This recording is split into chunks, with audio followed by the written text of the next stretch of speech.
Agora, na opinião de vocês, existe um desgaste entre os ministros? É possível a gente perceber isso? Posso começar? Lógico. Olha, a gente precisa entender o seguinte.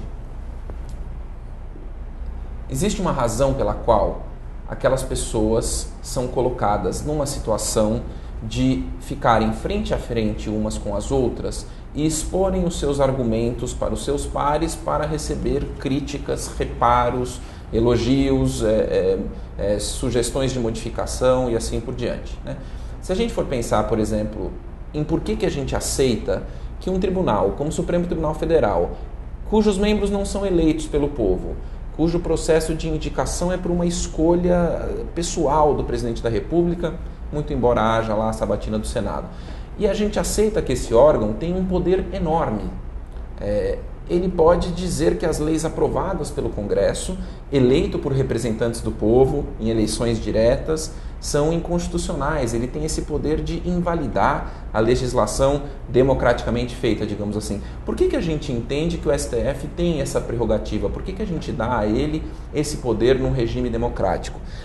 Esse poder é dado para o STF num regime democrático porque a gente entende que aquelas pessoas têm características pessoais, por isso a exigência do notório saber jurídico e da ilibada reputação, que as permitem fornecer bons entendimentos a respeito das matérias que são trazidas para o tribunal, mas mais do que isso, porque essas pessoas são submetidas a um procedimento de decisão que tende a qualificar ainda mais as suas posições. E esse procedimento pressupõe justamente a discussão, o dissenso, uma certa dose de conflito. Então é esperado e é bom que os ministros divirjam, ouçam uns aos outros e eventualmente cheguem a uma decisão depurada e de mínimo consenso ao final. Quando a gente está assistindo, como a liturgia jurídica é uma liturgia muito formal, eu diria até muito aristocrática, chama a atenção da gente o fato daquelas pessoas sempre tão polidas e sempre tão sóbrias estarem às vezes numa discussão acalorada defendendo as suas posições.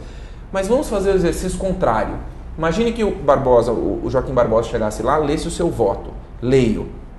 Aí os outros 10 ministros falam o seguinte: concordo, acompanho. Acabou. Isso não ia parecer estranho? Não teria briga, mas pareceria estranho, porque não é isso que você espera num ambiente como aquele. Você espera...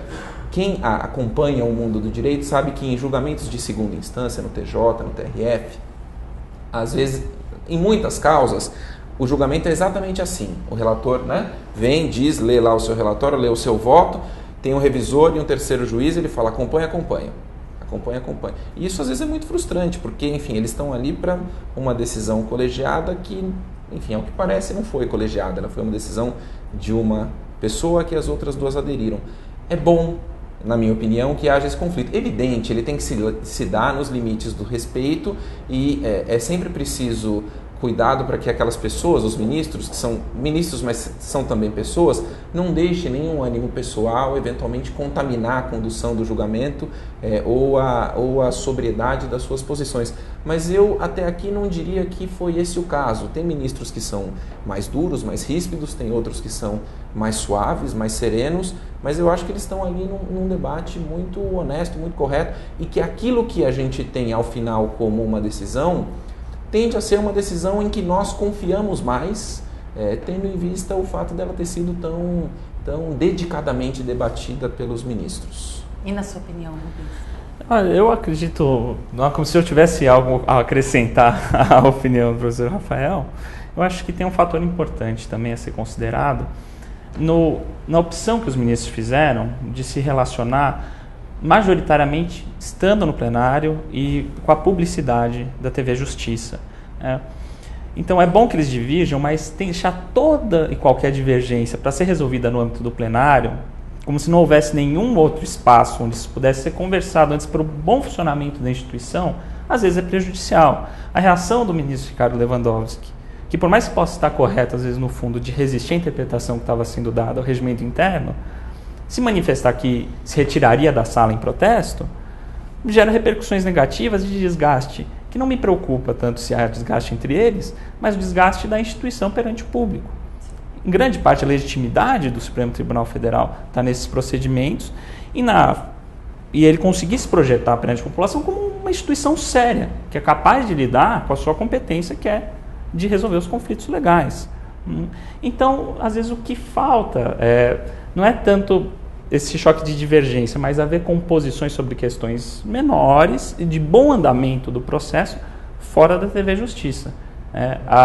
Não é preciso numa reunião administrativa, existe, uma é importante coisa mais... dizer, existe uma reunião administrativa, que Existe, se eu não me engano é quarta-feira pela manhã, em que essas coisas poderiam ser debatidas, concordo em absoluto.